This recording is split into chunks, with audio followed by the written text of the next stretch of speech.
सबको जय यीशु। आज की इतवारी वचन घोषणा एवं चंगाई प्रार्थना में मैं आप सबों का हार्दिक स्वागत करता हूं। पास्का का 6वां रविवार। आज का सुसमाचार संत यूहन्ना के सुसमाचार अध्याय 14 से लिया गया है। वाक्य संख्या 23 से 29 तक। ईसा ने उसे उत्तर दिया, यदि कोई मुझे प्यार करेगा तो वह मेरी शिक्षा पर चलेगा। मेरा पिता उसे प्यार करेगा और हम उसके पास आकर उसमें निवास करेंगे। जो मुझे प्यार नहीं करता वह मेरी शिक्षा पर नहीं चलता। जो शिक्षा तुम सुनते हो वह मेरी नहीं बल्कि उस पिता की है जिसने मुझे भेजा। तुम्हारे साथ रहते समय मैंने तुम लोगों को इतना ही बताया है, परंतु वह सहायक, वह पवित्र आत्मा जिसे पिता मेरे नाम पर भेजेगा तुम्हें सब कुछ समझा देगा। मैंने तुम्हें जो कुछ बताया वह उसका स्मरण दिलाएगा। मैं तुम्हारे लिए शांति छोड़ जाता हूं, अपनी शांति तुम्हें प्रदान करता हूं। वो संसार की शांति जैसी नहीं है। तुम्हारा जी घबराए नहीं, भीरू मत बनो।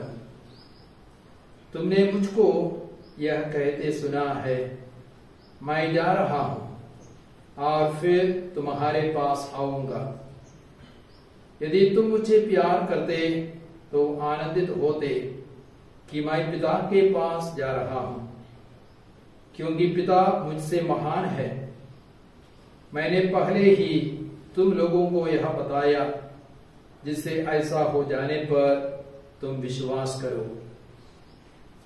यह प्रभु यीशु का पवित्र सुसमाचार है।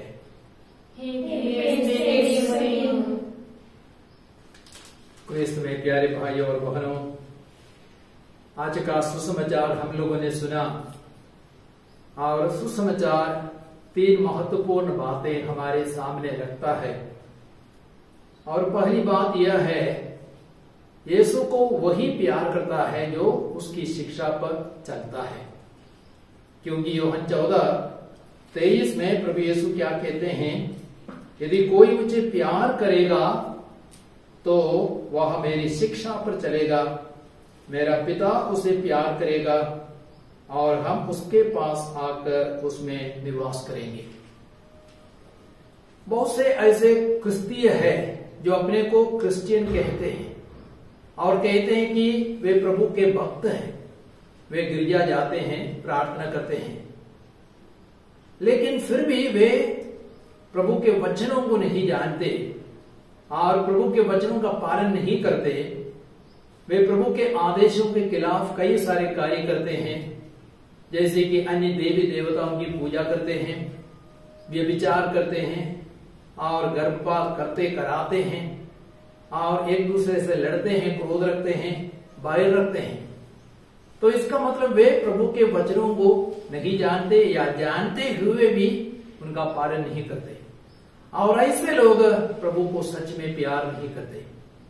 और यूहन्ना के सुसमाचार 14:21 में भी प्रभु यीशु कहते, जो मेरी आज्ञाएं जानता, उनका पालन करता, वही मुझे प्यार करता है। तो मेरे पीछे इस वचन को दोहराएंगे, जो मेरी आज्ञाएं जानता, और उनका पालन करता, वही मुझे प्यार करता है। तो यदि हम प्रभु की आज्ञाओं को नहीं जानेंगे और उनका पालन भी नहीं करेंगे, हम सच में प्रभु को प्यार नहीं करते। और प्रभु का आदेश है कि हम प्रभु को अपने सारे हृदय, सारे मन, सारी आत्मा, सारी शक्ति से प्यार करें।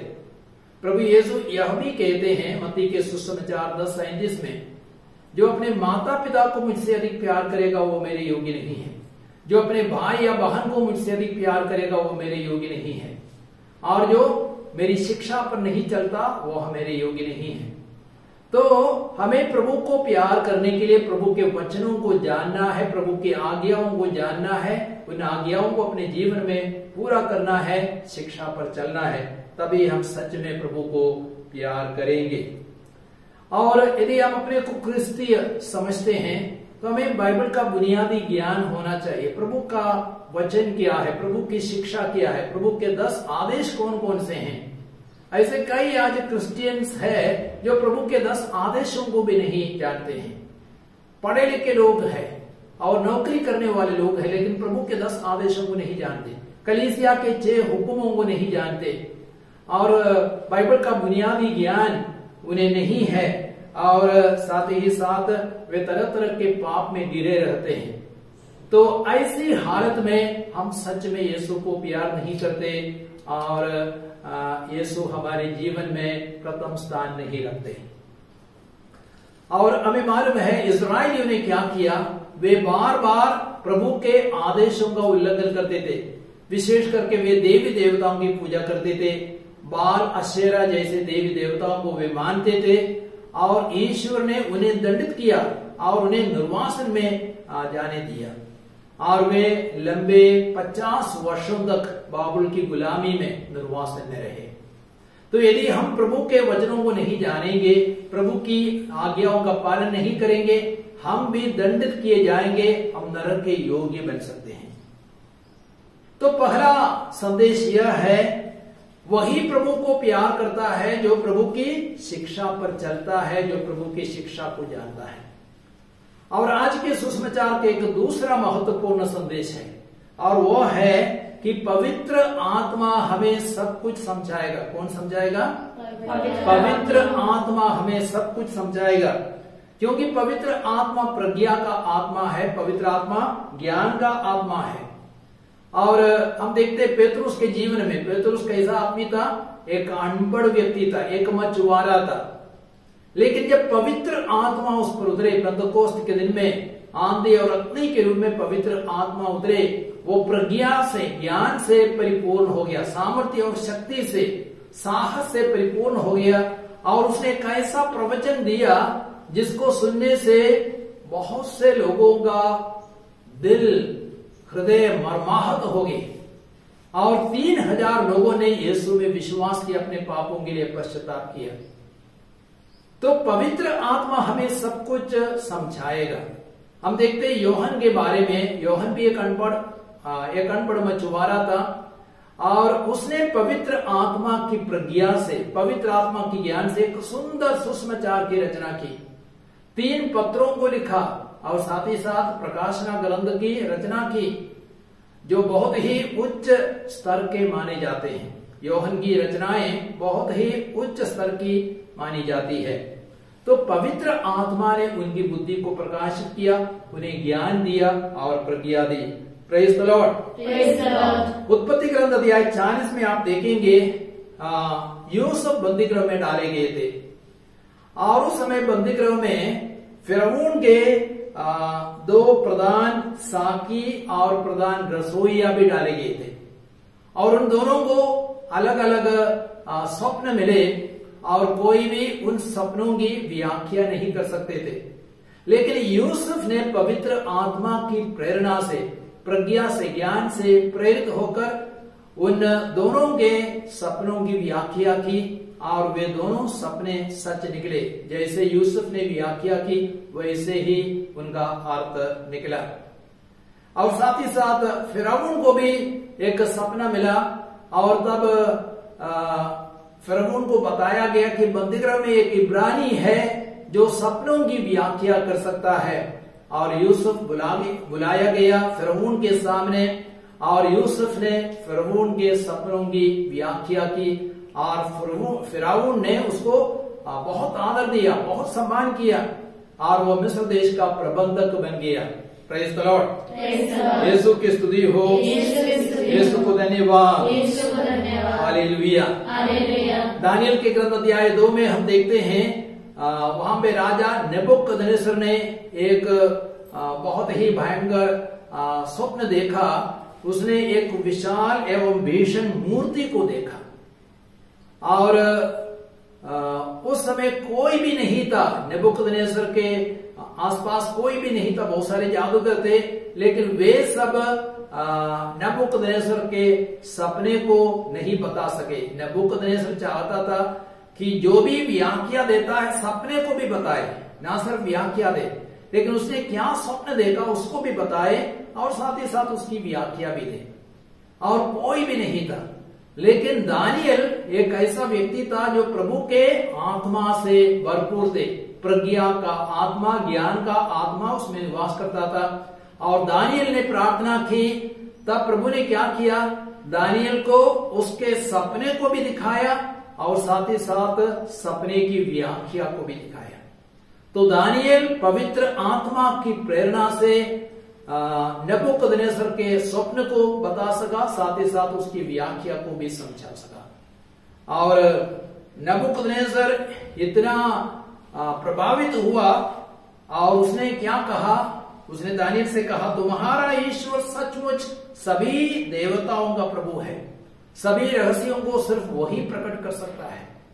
तो हमारा ईश्वर, इस्राएल का ईश्वर, हमारा ईश्वर प्रभु यीशु, वह सभी देवताओं के प्रभु है, राजाओं का राजा है, प्रभुओं का प्रभु है और उसको सभी रहस्य मालूम है।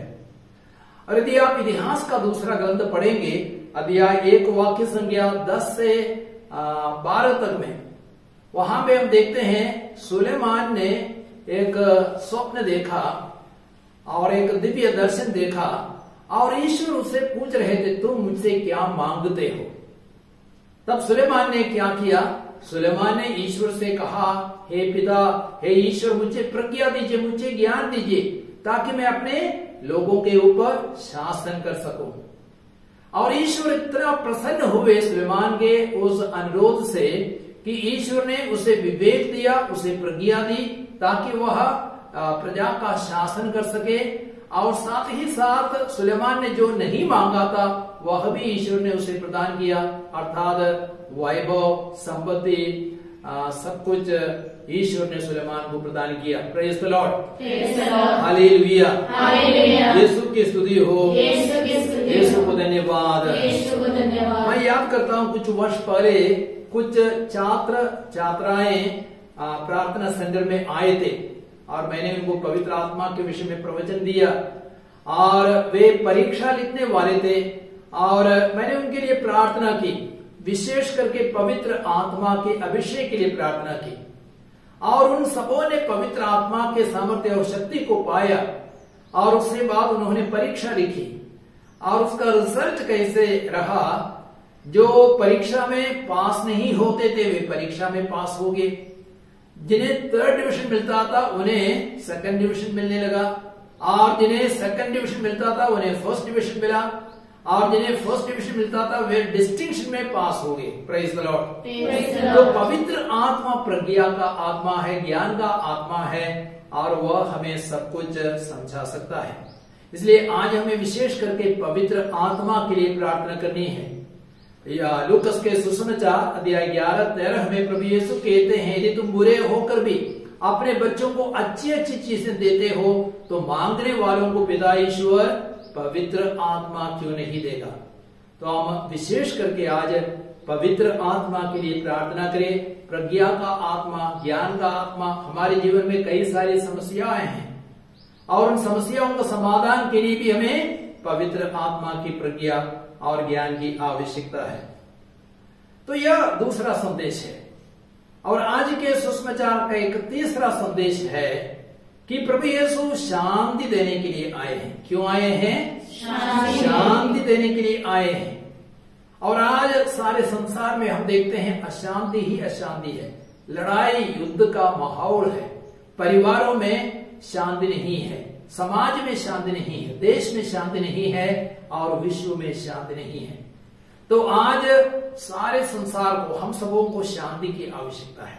शांति के लिए एक इब्रानी शब्द का इस्तेमाल किया गया है और वह शब्द है शालोम। और शालोम का अर्थ क्या है?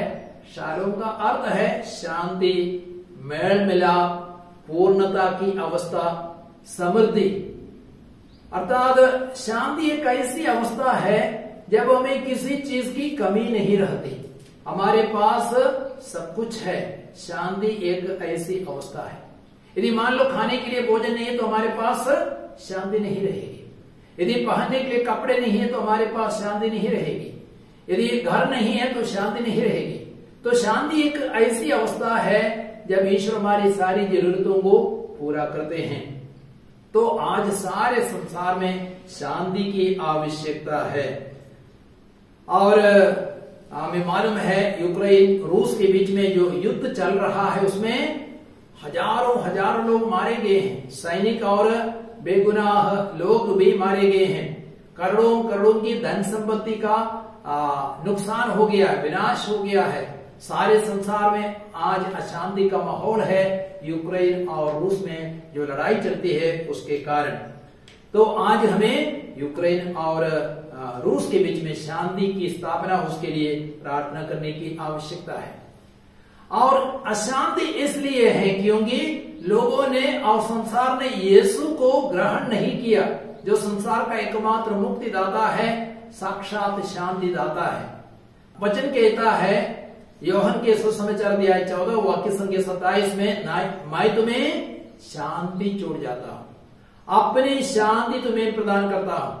वो संसार की शांति जैसी नहीं है, वो मेरी अपनी शांति है। तो यीशु की शांति संसार की शांति जैसी नहीं है। संसार की शांति किस चीज पर निर्भर है?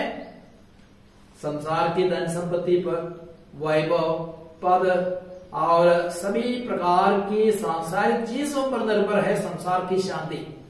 लेकिन यीशु की शांति इन सारी चीजों पर निर्भर नहीं है। वो यीशु की शांति अनश्वर शांति है। संसार की शांति तुरंत नष्ट हो जाती है, क्षणभंगुर है। यदि धन संपत्ति नहीं है शांति नहीं रहेगी, यदि भोजन नहीं है तो शांति नहीं रहेगी।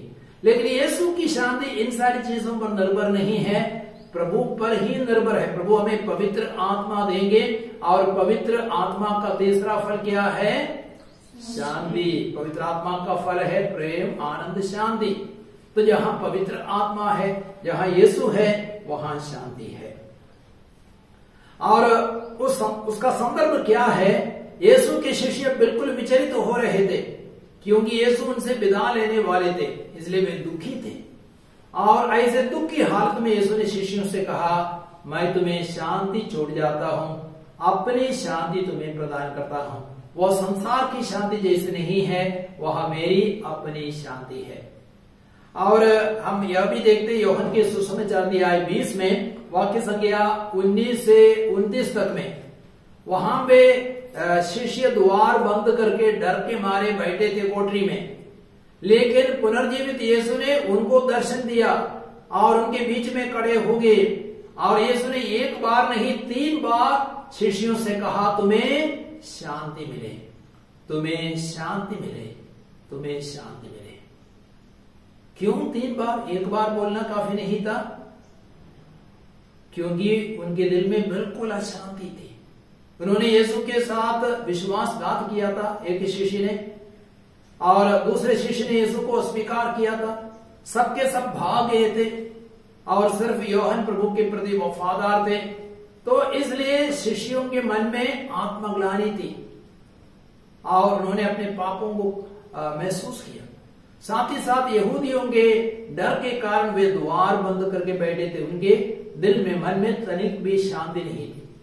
इसलिए यीशु ने एक बार नहीं 3 बार उनसे कहा, तुम्हें शांति मिले।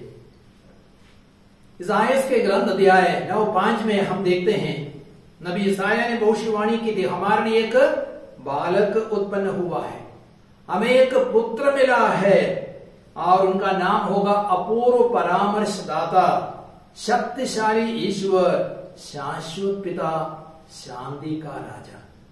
तो जो बालक हमारे बीच में उत्पन्न होगा और जो बच्चा हमारे बीच में आने वाला है, वह शांति का राजा है, शांति का राजकुमार है।